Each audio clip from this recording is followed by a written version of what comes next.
Every nerd on the internet liked We Promise Nothing a lot. But the Grinch, who lived just outside the internet, did not. The Grinch hated WPN every frickin' season. Now please don't ask me why. No one knows the reason. It could be perhaps that his taste was a fright. It could be his coax wasn't screwed on quite right. But I think that the most likely reason of all maybe had been his screen was 44 inches too small. But whatever the reason, his taste or the chord, he stood there listening, endlessly bored. And they're waiting with smiles and held in their cheers. Tomorrow's review, it's practically here. For tomorrow I know all the internet girls and boys will wake up bright and early, listening to the boys and the boys. Oh, the boys, oh, the boys, boys, boys, boys. They'll sit together with their theme song beginning. They'll sit side by side. In the mic they'll start speaking.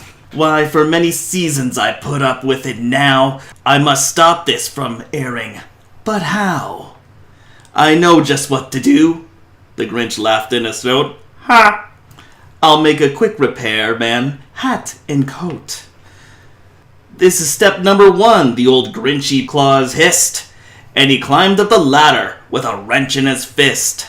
He started unscrewing the bolt, a rather tight fit.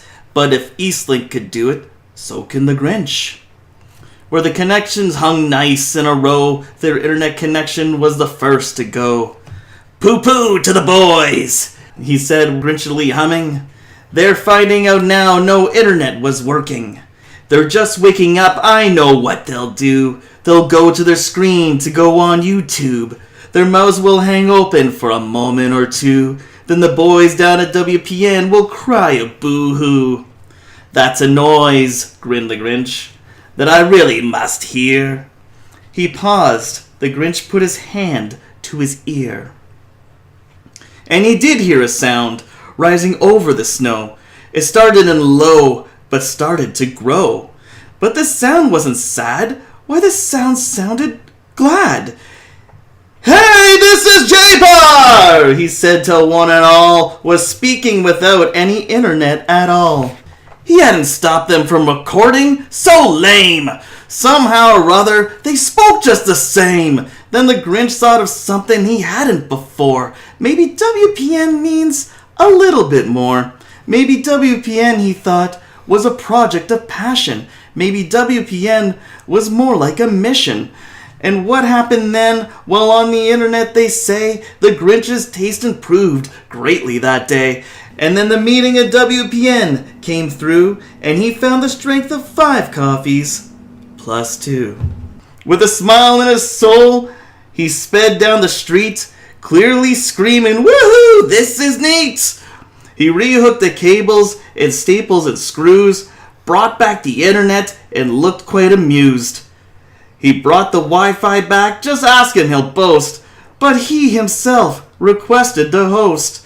Welcome WPN, bring all your cheer to all, listening far and near. Welcome Christmas, well we say, thanks to all our fans today.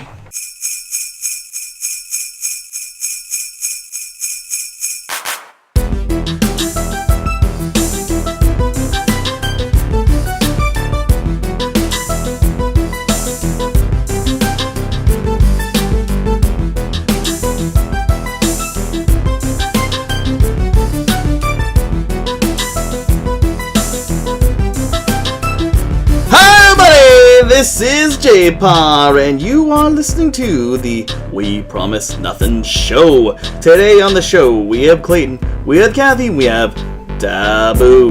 And the music you're listening to right now has been brought to you by SoundsLikeAnEarful.com. If you need great music for your podcast, check them out. SoundsLikeAnEarful.com. Today on the show, we are reviewing How the Grinch Stole Christmas. It is the 2000 Jim Carrey version. And with us today is... Is it really 2000? Yeah, man. So Clayton, Kathy, and Taboo, say hello to the crowd. Hey, guys. Hey, everybody. Hey, guys. Hey, Dr. Nick. Hi, everybody. So we are here to review, speaking of humor that's older than 2000s and Simpsons humor. Like, when it was good, when it was funny, when Apu was around. Wow. So everything in, like, the last, 26 years? Yeah, so basically in the last 26 years is not good as Simpsons, I suppose. Which is a damn shame. But we're not talking about The Simpsons today. We're talking about The Grinch. How the Grinch Stole Christmas, directed by Ron Howard. Of course, starring Jim Carrey. And, let's see, who else? Taylor Momsen, Jeffrey Tambor, Christine Baranski, Bill Irwin, Molly Shannon, and others. And Max. Let's not forget about Max, the dog. Max. Who plays himself.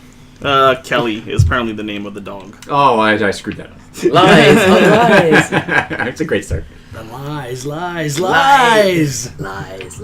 All right, so this movie came out in 2000, and it was a daring attempt to recreate the classic Grinch, which was done, the original cartoon was done in 1966, which we've covered on the show before during our Christmas cartoon episode. Of course, narrated by Boris Karloff, who was known for doing like horror roles. Apparently, he's known for being Frankenstein, basically, in the old Universal movies. And his voice blended well for the 1966 cartoon. But that was only like 26 minutes. So how do you take 26 minutes and turn it into a full-out movie? Well, we find out when we see this version of the Grinch. So let's start over here for a change. Debu, first impressions of the Grinch when you saw it, and how it hit you. You know what? I've only seen this movie a handful of times. I never did see it originally when it first came out, so I never really had this growing fondness of it right from the get-go. And you know what? I have to admit, I was always a bigger fan of Jim Carrey's other work before I had seen this one. So maybe my appreciation for his artistic flair as an actor, you know, the personality he brings to his characters, I always enjoy them one way or another. So I think that's why going into this movie, I was really hoping for the best, and I'm glad that I did. So my impressions were quite high. I was expecting quite a bit from Jim, and not to mention a story that was quite a classic. If you screw this up, that's it's a lot to make up for, right? All right, Kathy, first impressions of the Grinch. Did you see it in 2000? Yeah, of course. I seen it at the theater, actually, because I grew up watching the cartoon version of the Grinch, and naturally I had to see if this actually passed the test. I was very, very frightened about it going in because I wasn't sure if it was going to capture the magic of the cartoon that I, adored for as one of my staple movies for the holiday season. But no, I was happy with it though. So okay, and Clayton. I also saw this movie in theaters when it first came out. And, I was excited for it, and a couple of my friends were like, yeah, let's just go down there to the theater and see it as a joke, but secretly I was like, yes! It's cool, we can go down there, or whatever, and junk, So, I went and saw it, and it was absolutely awesome. Yeah. I love this movie, and I'm a huge Jim Carrey fan, too, so I knew they were going to do a good job, but, well, yeah, I was pleasantly relieved, shall we say. Did you pee in your seat? No. It's good. So good. That also feels good. I am not Drake Maverick. Thank you very much. Little wrestling humor, folks. Yes. All right, and for me, I also saw it. I saw it in a theater. Get all choked up about it. I did. Was it a 19 years later, It you was a died while giving beautiful a time. podcast. I went on a date. It was beautiful, man.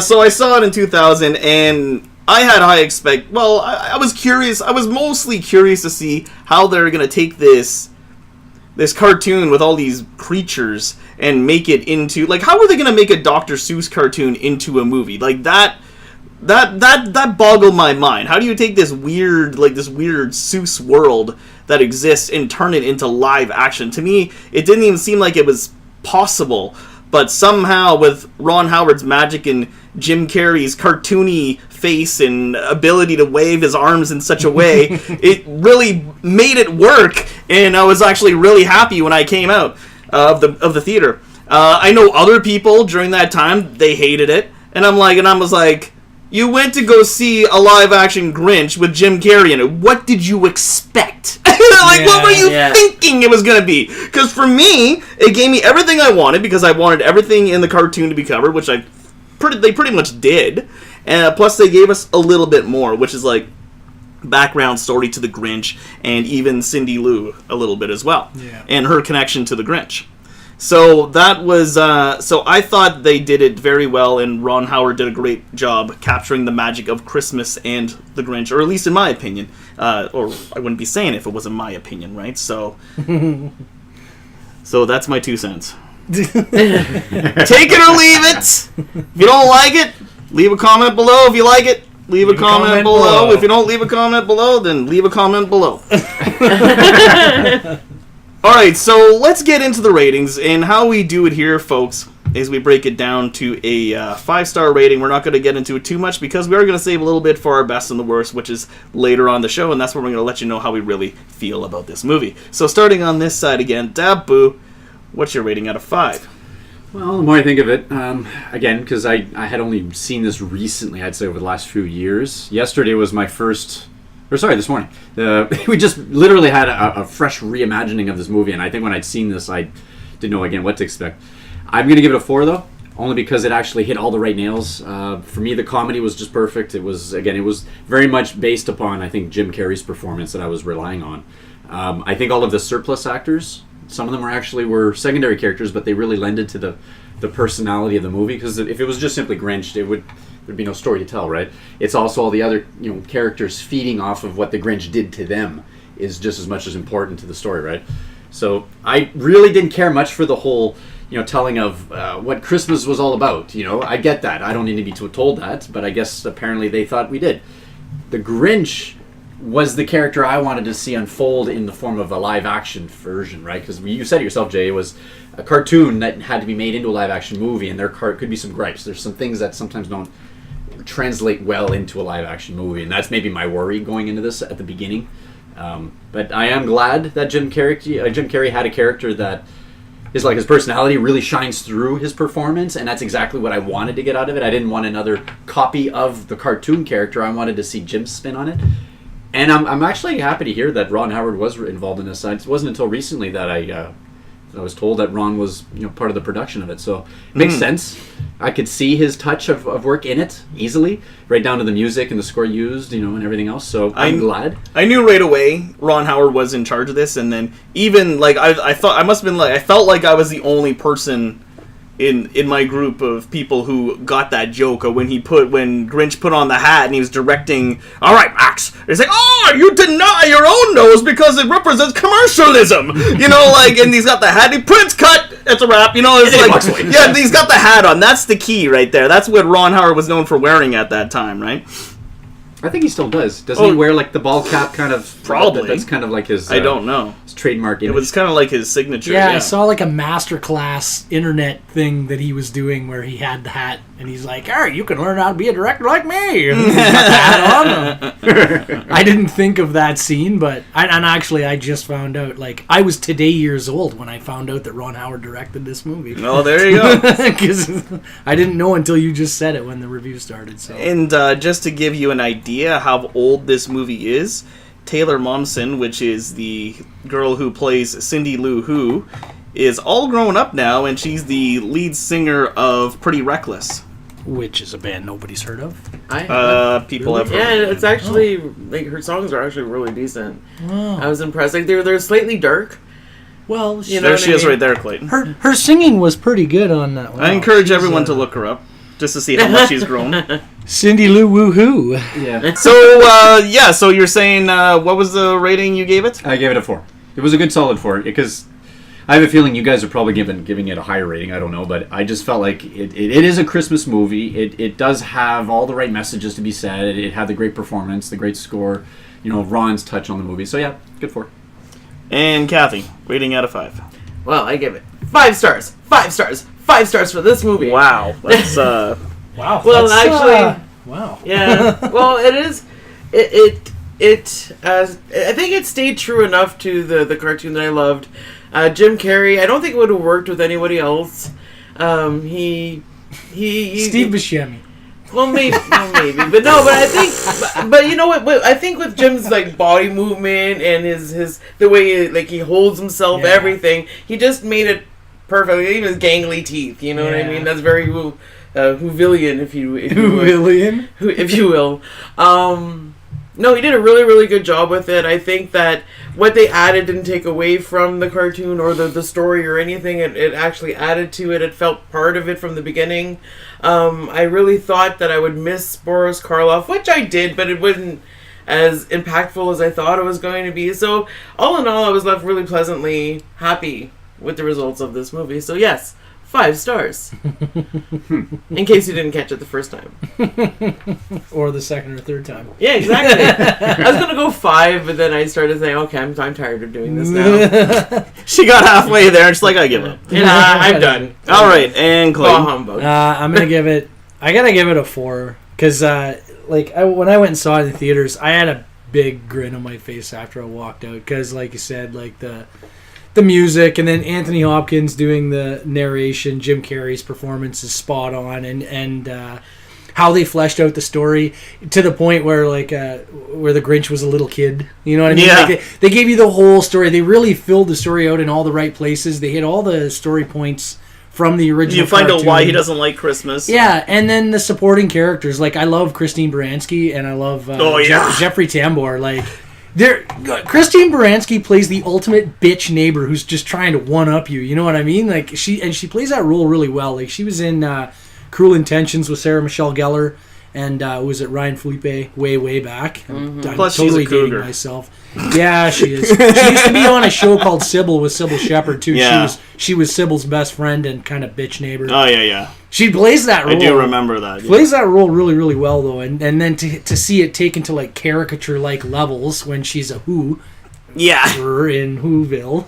You know, like, I don't know. She's awesome. And Jeffrey Tambor is awesome in everything he's ever in. Like, when he was in the Larry Sanders Show, he plays, who is it, Howlin' Hank Kingsley?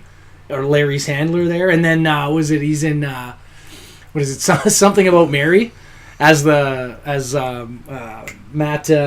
what's his name's buddy, reading him the script about the all the great things he's done. I don't know. I'm dating that scene too. And Jeffrey Tambor, though, I love that guy. He's awesome. And Arrested Development. Is it Arrested Development he's in? Yeah. First season of Arrested Development as the dad. Yeah. Which is like the big thing. But yeah, the supporting characters, like Dave said, really made it good, because it wasn't just about the Grinch. It was basically a story about all of Whoville, you know, and Whoville's history, right? Because the Grinch. Yeah, you didn't know any of it before now. Yeah. And me personally, I think I was gonna give it a 4, but then I started watching it again, and like you said, I had a big smile on my face. So I think I'm gonna give it a 4.5. It's just. I started quoting it as I was watching it, and I'm like, oh yeah, I quote this movie a lot. Yeah. It's one of those movies. I'm like, I forgot how good or how much I liked this movie. And I am a huge fan of Jim Carrey's work, his earlier work especially. I still consider this a part of his earlier work. I found it just made me laugh in all the right places. Like, I thought the humor, I thought the humor was great, and it fit Jim Carrey's style quite perfectly. He brought his own flair to it. I mean, he's pretty much the all-star. I mean, it is a great cast, but you can never make this movie without him, because it's his cartoon-like features that bring the Grinch to life. I don't think anyone else could have played the Grinch so well. So I will give it a 4.5. And, yeah. It's a good solid number. No, I have a hard time understanding how you, Kathy, were able to give this one a 5 out of 5, and then National Lampoon's Christmas Vacation only got a 3. I'm genuinely concerned that I'm not too sure how everybody's I'm mean in really this worried movie. for you. I don't know. I guess I'm just having a hard, because I guess it's the same reasoning. Almost, it sounded like the way you described the Grinch, how it affected you, is the same way as how Christmas Vacation affected me. Oh, yeah. You know? Grinch never really wasn't a story that I needed to hear for it to be a Christmas season all over again. Whereas Home Alone and Christmas Vacation, I felt like they were the opposite. I had to see those. And like with some of my favorite Christmas movies, like The Christmas Carol or whatever, is at the end, like you said, that a whole cheesy, this big, grumpy man, has a big change of heart. The redemption of Christmas. The redemption Christmas. Call me a softie or whatever. I like it when. something good comes out of something bad. So, it's always been that little hopeful child side of me that I've always leaned towards that genre, and I'm just kind of, that's what I like. Which I can understand. Actually, there's one scene in this one that I really loved, and I think you and I laughed at it even more so when we rewatched it again this morning. What does he turn to Max like, "Help me, Max! I'm feeling!" Yes. What, really? Yeah. So his heart actually grew big enough to feel There's something. so many great lines from this. When Yeah. he's going through the phone books, like, hate, loathe entirely. And everybody in the theater knew exactly who he was talking about when he got to that one. You know what I mean? I'm an idiot. You're an idiot. Yeah. I'm going to whisper now. Oh, that's real mature. Saying everything that I say. Well, I'm gonna whisper everything. So by the time it gets back off the walls, bounce back to me, I can't hear it. You're idiots! Just so many great lines. They really they took the child humor of the cartoon though, and this is when they really started to hit that point where, like, all age movies started to write for different layers. You know what I mean? Like, they started to write jokes that kids could get, but then in the same movie they wrote a double layer that adults would get. Yes. You know what I mean? So I totally agree with that, because there is a lot of adult jokes in here, but it's like, but that's good. That's like a good Well, thing. it is a good thing. I'm not saying it's a And bad some thing. people wouldn't like that. You know what I mean? He's like, oh, why would you do that? If that's what you sound like, I'm sorry. Well, if you like, if you want your art compartmentalized, I guess. But that's what I mean. That's the problem nowadays. People are like, oh, this Puppets Who Kill is too mature, or it's how dare you use Muppets while using mature humor at the same time? Just people. It's like, come on, can't we just evolve? Like, I mean, the Muppets had mature humor back in the day. Can't we just listen to "Baby It's Cold Outside"? Can't we just have that song? Can't we just watch our claymation Rudolph cartoons in peace? What is the without big deal? bringing up Santa being a bully? Come on, people. I picture Santa as more of a please. venture capitalist in that story, because he doesn't actually stand up for Rudolph until he needs him. He's like, oh, it's a foggy night. Hey, he's got a light on his nose. Oh, they've been pushing him around. Hey, Rudolph, let me do you a favor, pal. You've always been my favorite. All right, so let's get into the best and the worst before we get too far down that alley. That dark alley. Let's so best and the worst, starting with the boot. Hey, boy. There's a lot of great scenes, actually. I don't know if I want to take away too many of the good ones. I'm going to generalize and leave you guys with the better ones, I think, because there's just a lot to talk about. But the one thing that I think all of us can agree on that makes this movie is, again, the performance that Jim Carrey brings to the table. Without it, the rest of the movie wouldn't hold up. It feeds nicely into a cartoon character, which we all know it originated from. And Jim himself is a living, breathing cartoon character, so it made perfect sense they would give him the role. So, in my opinion, I think that was my favorite aspect of this. I knew that going in, I was expecting a lot from him, but he definitely delivered, and I'm glad he did. And that's exactly what made this movie, the 4 out of 5 that I give it. Everything else just kind of fed into it, thankfully, but Jim is immediately what made this movie. What's your worst? Oh, sorry, I realized we're doing best and worst. Worst! I think it was just because it started to get a little bit cheesy by the end. You even pointed it out earlier, Kat. It was the fact that you actually had, leading right up into a message, this is what Christmas is all about. Well, yeah, you don't have to tell me. I already know it. I live and breathe it every year. But the fact that a cartoon told it to me first, and now this live action movie's trying to do the same, and then they still ended on such a note that the sing-along moment, I don't know, it bores me to death. I'm sorry. I just don't like... I'm not much for musicals. They really don't do anything for me. I mean, but I guess it's not so much because it's a musical. It's the fact that they ended on that note, and I just wasn't really left with that kind of satisfied feeling I could have ended with. The overall story was nice and satisfying, but ending on that was not what I wanted. So I will say the ending is my least favorite. Kathy? Okay, well, I have a couple, there's a couple parts that actually tie for the best moments in this movie for myself. I think, one of them is when he's taking the sleigh down, back down the hill, and he's like, I'm gonna die! I'm gonna die! I'm gonna throw up, and then I'm gonna die! That whole sequence, you know what I mean? And, he's having a blast, and after his heart grew 12 sizes, or I don't know, I can't even remember forget how now. many times, right? My brain just kind of went on a freeze. Grew 12 sizes that Or, day. yeah, something like that. 4 sizes? 8 sizes? See, now I'm Whatever, it grew. Anyway, it grew. We know it grew. It grew. Lots of sizes. Yeah. There was that, and the my other favorite part of this movie is when he's in the cave and he's having that whole monologue, you know what I mean? You know, it's like about deciding whether or not to go be the cheermaster or not, right? The whole, you know, it's like, well, it grew 3 sizes that day. 3 sizes, and he had the strength of 10 Grinches plus 2. That's what it was. Thank you. Shame on Kathy. Anyway. Shame. Fickle. Fickle, yeah. More WWE. Anyways, carrying on. Okay, so yes, carrying on. So yeah, those were like basically the humor, what was added to the movie, you know, and I like how they added a little Jim Carrey flair to some of the lines in the actual poem itself. Like when he's slinking around, he's like slunk. That just makes me laugh every single time. I don't know why. I know. Anyway. There's even just like he did a small laugh in his throat. He's like ha. Yeah, you know, just this little ha. He laughed in his throat. You know. Anyway, so all of that was like the best parts of the movie for me. The worst, I really don't know. Let's face it, you gave it a 5, so you don't really have to give it a worst. No, well, if there was a worst, it was cheese, but for me it was Gouda cheese. You know, I enjoyed it. I'm aware that it was cheesy, and I guess it's the worst thing, but it's not too bad for me because I liked it. So there you go. Guilty pleasure, yeah. Guilty pleasure for sure.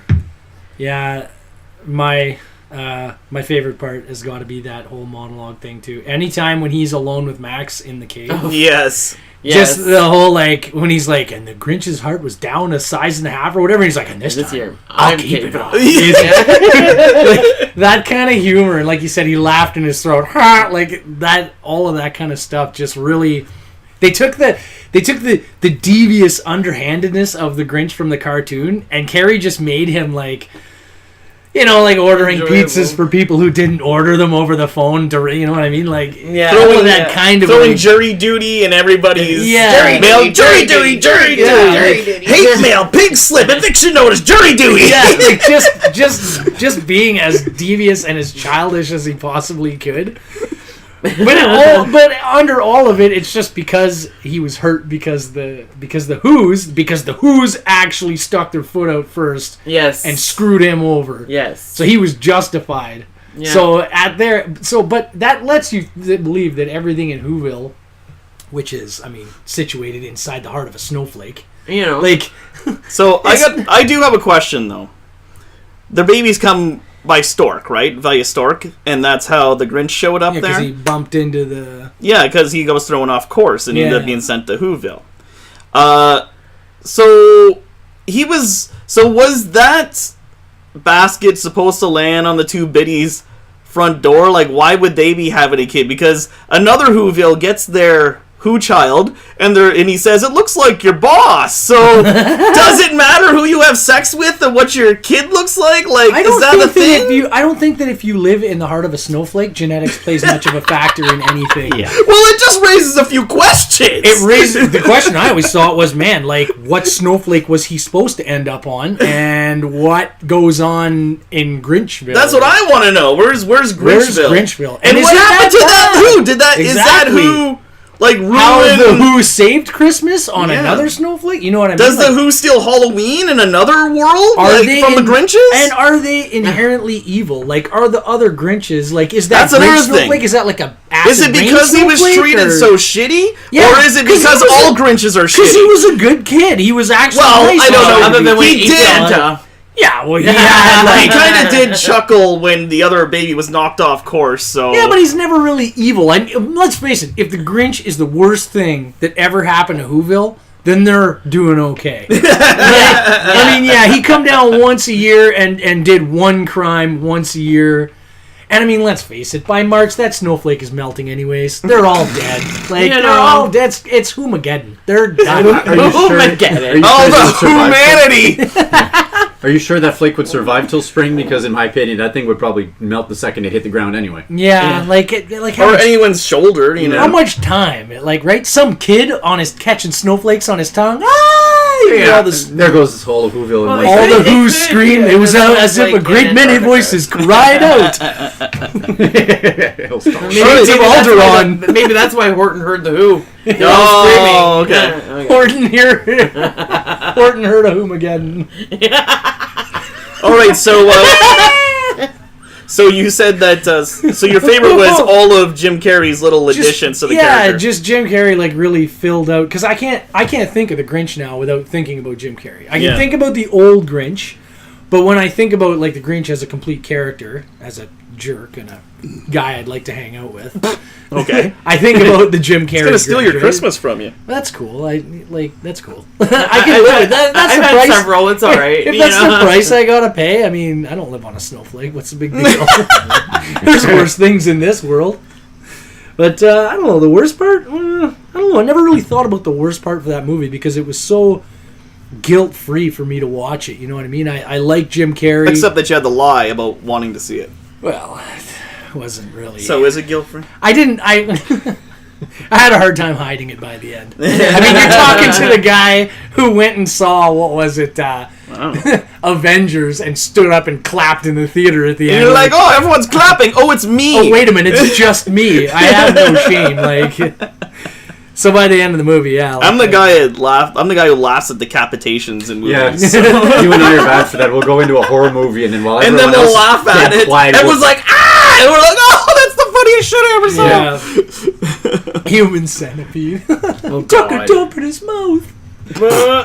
Yeah, exactly. But so guilty pleasures. So what's your worst then? I don't know.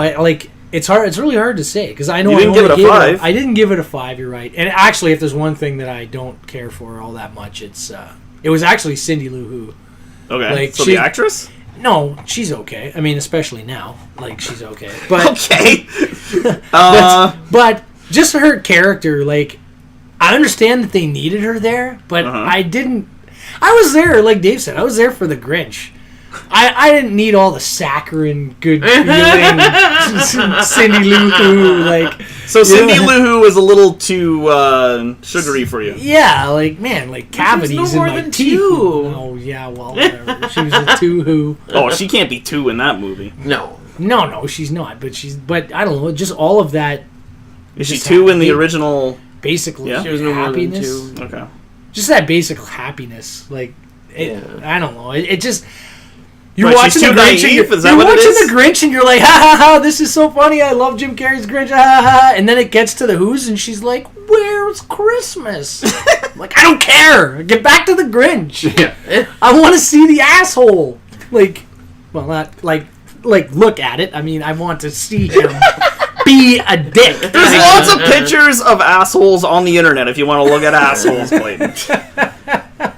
Actually, no. Ron Howard's face shows up. You make a good comment on how overly sugary or almost overly sweet the amount of Christmas cheer they try to shove down your throat by the end of the movie, which I guess is part of the whole storytelling. It partly reminded me of why I hated Nightmare Before Halloween. No, Nightmare Will Before Ferrell's Christmas. character in Elf and how he liked to put maple syrup on everything. Oh my god! I mean, that's being literal with it, but too much of anything is obviously not good. And in putting maple syrup on everything doesn't make everything sweet and great. It makes it quite disgusting. It makes it gross. So in this case here, when you've got too much of one thing, in this case, too much Christmas cheer shoved in your face and in your ears and down your throat, it's get to the point where I just don't want all to see this between movie. your fingers. Every single orifice. But the point is that sorry, I went too far with How that. do you watch your movies? Yeah, I'm sorry. I We're overthinking. didn't think it was that kind of movie, but you know, whatever floats your boat there, boo. But I mean, let's face it. It's just I get that Cindy Lou's trying to tell us that over consumerism is not what Christmas is about, but we already know that. But again, they keep pounding it in your face every time. Even by the end of the movie, they had to end it with them singing along just to be able to finalize it with it. They should have had her put on a pair of shades and see what was Always really on going on blue. behind the world. Oh, the subliminal messages. Who lives? Oh, it's actually for me. It's the same thing with Nightmare Before Christmas. The same thing, like that. For Halloween. No, well, that but they're so. It looks like a Halloween about, movie. Well, they're so all about Halloween. You know what I mean? I'm like, whoa, just take it down a notch, like Easy. Like they're trying to be. They're all trying to be Grinches. They're all trying to be dastardly and everything. And then Jack's like. Could you imagine living in Whoville though? They're so obsessed with Christmas. Like, I know no other day. What's the point of even having Christmas if you're just gonna be that obsessed with it every day? Every day you live for it. Yeah. Well, that's the point, right? Is that why would they even celebrate Christmas when all they think about is Christmas? You might as well just celebrate Christmas every day of the year. Yeah, which they pretty How much do you live on a snowflake? I mean, Well, once again, we're overthinking that part. You're like, if I lived on a snowflake and my days were like numbered and I didn't know when I was going to get wiped out, I for sure would be like, okay, if we got to celebrate one holiday, Christmas it is. Let's do it. But I mean, they've talked about years, so what's their lifespan though? They would be fever pitch insane by the time Christmas came. No, here, take my present, take it, like. But I got this last year. That doesn't matter. They are a little obsessive. I mean, Grinch burnt down the tree. It's like, good thing we have a spare. And they point out that they're like, what? What about the other years? Did you ever need the spare? Or was that the first time you ever used the spare? If Whoville is the only town that's on the snowflake, too, I mean, realistically, everything has been regifted, right? Right. Because, I mean, they got no export. They got no, gross capita. There's no country borderlines. They're not trading with other snowflakes. No, right. You know what I mean? You have limited... I just imagine that they were the only ones that they know of. They probably wouldn't even know about that Grinch community or anyone else, for that matter. I'm assuming they just all know each other, and that's it. Just in their own That's what I mean. It's like this self-contained microcosm of a very tiny universe of just contained in a snowflake. Yeah, it's its own little ecosystem. What's their, fossil fuels like? You know what I mean? Like, how did that, everything runs off hydrogen. What do they teach in school? Good thing they don't have global warming there, or else it would melt their planet away because their planet's a snowflake. Are they creationists? Or are they Darwinists? Or do they have do they bury their dead in graveyards? Or this is getting so dark. Things run on fossil fuels. I have a lot of questions. Me too. They never answer any of this stuff, and that is why I would give this a 4 and not a 5. I need to know more about Whovolution. I'm a Whovolist. I want to know. That's good. All right, so I guess I better do my best and worst, huh? Oh yeah. So my best, I think you guys covered it. Every little nuance that Jim does, it's just all his little noises that he makes, owie, and just every little thing, just makes me laugh. Even when he's there's one part that I don't remember previously when I watched this movie a lot. But I don't remember it. But for some reason, this time when I saw it, I don't remember that, but I laughed my ass off. Is when he's stealing all the gifts, and there's just a picture of his face that's twisting in a circle going across the screen, and he's just he's losing his mind. What the hell? What inspired him to do that? It's just all those little things, just make me laugh. So that, and also Ron Howard's direction. I found he really did bring the... You guys complain about the spirit of Christmas and how it's too sugary and Christmassy. I kind of like it. I thought Ron Howard did a good job with that. You want it to feel like a Christmas movie. It is about a Christmas cartoon. And it's about a Grinch who doesn't like Christmas, and he learns the value of Christmas. And I guess at the same time, the Whovilles learn, the Who's in Whoville also learn the real meaning of Christmas, because Cindy Lou kind of encourages them to invite this Grinch into their homes, basically. So yeah, I mean, it's sugary, yeah, but that doesn't bother me. I think Ron Howard did a good job with that. So my least favorite is that it's a Christmas movie. That's what it's going to come down to. 0.5 was because it's simply a Christmas movie? It really is. I mean, it's not, you can't bring it any more past that point. Yeah. So it doesn't bother me that it's sugary, but because it still has that innocence about it as it being a kid's movie, it can't really be oh man, this movie is so deep, or oh, that part's really cool where the Grinch takes out the security with the 2 Uzis, you know what I mean?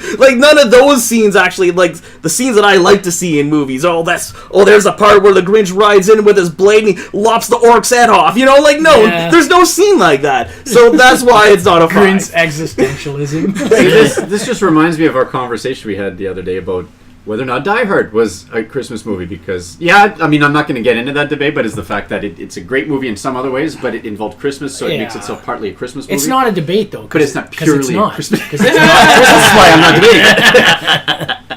It sounds like you were, though. This is I was originally. You're just getting your stabs in there. Right? I'm not arguing that. But it's a Christmas movie. But it's a Christmas movie. Okay, folks, that's all we got time for. Bye. All right, so this obviously spawned other Dr. Seuss movies because it showed that other Dr. Seuss movies could do well in the theater. Is this the best Dr. Seuss movie thus far? Yeah, because like Horton Hears a Who, and I was going to mention that before. Horton Hears a Who, I liked it, but I obviously didn't like it as much as this, but that one had far fewer redeeming qualities for me. For one, it was completely computer animated. Yeah. And the only thing, like, when I think about that movie, the only thing I can remember about it is Katie. You remember Katie? Nope. The little puff ball with the... I didn't watch it. Katie, where are you? And her eyes would just look out towards either side of her head, and she'd make this sound, and then she'd just disappear. Nope. It happens a couple times in the movie, and that's like the only thing I remember about it, other than the fact there was also the Lorax, which I didn't see. That was also computer animated. And everyone remembers Michael Myers as the Cat in the Hat. Oh, yeah. That's the only other Dr. Zeus movie that I feel is directed. Dr. Zeus, Lord of Lightning. What, did I say Dr. Zeus? You said Zeus. Did I say Zeus? I'm sorry. But anyway, Michael Myers being very much a cartoon-like character in his acting would be the closest thing to compare with Jim Carrey's role. I always thought like Robin Williams would have been a good like Dr. Seuss character if they wanted to cast someone else to be a cartoony character. Who? Robin Williams back in the day. Oh, yeah. I thought if they were going to do another Dr. Seuss, I would have said Robin Williams would have been a good choice. But unfortunately, who would he be? Who would he be? I don't know. He probably could have been a better Cat in the Hat, but maybe he was smart enough to say, no, that's a terrible script. I'm not sure that Robin Williams was ever smart enough to say, no, that's a terrible script. I saw it. Did you see Toys? I mean, yeah, Toys he does have some bad ones, up. I know. Wow. That movie was messed up. I know he really wanted to be the Riddler, and they never gave him that. So that's like a Jim Carrey role that definitely was taken away from him. Yeah. All right, so any other comments about the Grinch? You like it better than the cartoon, or no? Less? Yeah, I have to watch the cartoon every year, but I also own a copy of the Jim Carrey movie. Like, I really like the Jim Carrey movie. Me too. And I mean, I really like the cartoon, and I am a purist. I still think the cartoon's great, but it's only like a 26-minute cartoon. Yeah. Whereas, like, I could sit down and watch a movie and a story, and there's Jim Carrey in it. You know what? One of the things, though, that Jim Carrey actually gets to do in this movie is he just gets to be pure character. Yeah. You know what I mean? And if you want to see... The best Jim Carrey movies are the ones where he gets to play these slapsticky characters. If you like that, did you ever see Lemony Snicket's series of Yes. Okay. He was hilarious in that. If you can find a copy of the original run of the DVD... There is test footage of Jim Carrey as all of his characters. The Uncle Olaf, Captain Sham the sailor, Stefano the lab assistant. And it's just, he's got these, like, it's like test footage. And you can watch him just practicing being the characters. And it's basically just Jim Carrey in full outfit, like full makeup and everything, pretending to be these characters, like Captain Sham standing there, I remember way back when I was blah, blah, blah, blah, and he's telling these stories that don't make any sense. You know what I mean? But you just get to see Jim Carrey just do that Jim Carrey thing, and it's pretty awesome, actually. I love when he just gets to be But he gets to be these characters. Gets lost in his characters. Yeah, it's amazing. It's awesome to watch. Is it almost safe to say that Jim takes the method acting as his approach? Oh, big time. Did you? These roles? Did you the watch Andy Kaufman documentary where he plays that was Kaufman insane, at the end of the movie? man. He was obsessed with his role, much to the point it's documented with Jerry Lawler, where he took speaking of wrestling again, took things too far with Jerry Lawler because he was trying to intentionally get hurt by Lawler, the way that Lawler pile-drived Kaufman. You know, he pile-drived him too hard and he ended up injuring him, quote-unquote. They had a whole thing out of it. Yeah. Kaufman and Lawler were actually friends, though. Oh, yeah, they were, exactly. And they were Carey on David Letterman, and Lawler slapped the shit out of Kaufman on Letterman. Yeah. But that was... They're friends. They planned to do that. Yeah. Like, they didn't really... They planned it, but they didn't plan it. Carey you know what I mean? Know that, though. Yeah, he did it. He didn't thought know that, exactly. so he thought they hated each other, so his version of Andy Kaufman really actually hated Jerry Lawler and antagonized the hell out of him. Yeah. Tried to get him to fight him. And the funny thing is, even after that, I've heard a story from Jerry Lawler saying that not too long ago, Jim Carrey actually sent him a bunch of records done by wrestlers. So a bunch of like musical records done by so he sent them a whole bunch because I guess like Jim Carrey has like a big record collection. Yeah. So he had like a bunch of vinyls that were like sung by wrestlers, and he sent them all to Jerry Lawler. I don't remember why. I guess because I think he thought that Jerry did something for him. Anyways, or it might have been just an apology for being the way he was. I don't know, because he was being in character, and like what was his lawyers were saying something like Jim gets very involved with his roles, and you know, he's very much a method actor, and so they're kind of like saying it's family not really... too were even like, wow, like it was like having Andy right in front of us because Jim like nailed his performance. And it was even weirder, or something like that, where that was there. I think he met with the family, and they kind of, I guess, gave him their approval for the work that he did. I think they fed his character too. Like he even made people on set call him Andy and stuff. Yeah, it's crazy. You're right. So I totally forgot about that documentary, and that was one way to see how Jim takes his work so seriously, that his characters are fully fleshed out characters from his point of view. Right. That's you want like I'm sure that when they were making this movie, that Carrey probably had a lot of input on how the Grinch turned out. You know what I mean? Like he didn't take direction from Ron Howard. Like he did up to a certain point, but he said, okay, when it comes to the Grinch, like this is my. Oh, Grinch. you can tell he improv'd a lot. Yeah. Okay. Big time. There's one thing I have to admit that fit perfectly with the Grinch character that was purely a Jim Carrey trait, was his smile. The very beginning of the movie, when he does that smile towards the camera, his smile is literally reminding me of the mask. The mask smile, exactly. An over-the-top smile that is so evil-looking that it's perfect. You look at it, it's like, you know, that's Jim. That's Carrey right there. All right, yeah, great. And he fits that role well. Any last comments before we wrap it up? I think everybody should watch this. If you like the Grinch, or if you didn't even like the original cartoon or had never seen it, I still think everybody should watch this just as a Christmas movie. It's a great movie. Still awesome. Yeah. I say go out and watch it. Maybe give it a second chance if you thought when it came out back in the day it wasn't close enough to the cartoon. Maybe give it another shot. And I say fahu forays, dahu dores. I'm feeling, Max. I'm feeling. All right, so that's it for today. Thank you for listening. Merry Christmas, Happy Holidays, everybody.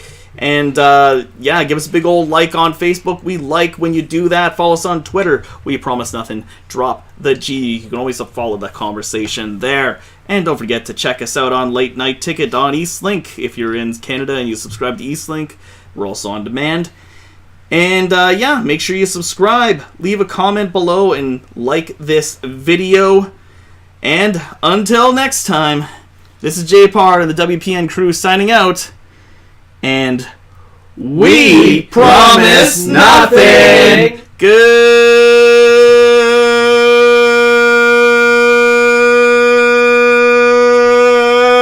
night. Max. I'm an idiot. You're an idiot. You're an idiot.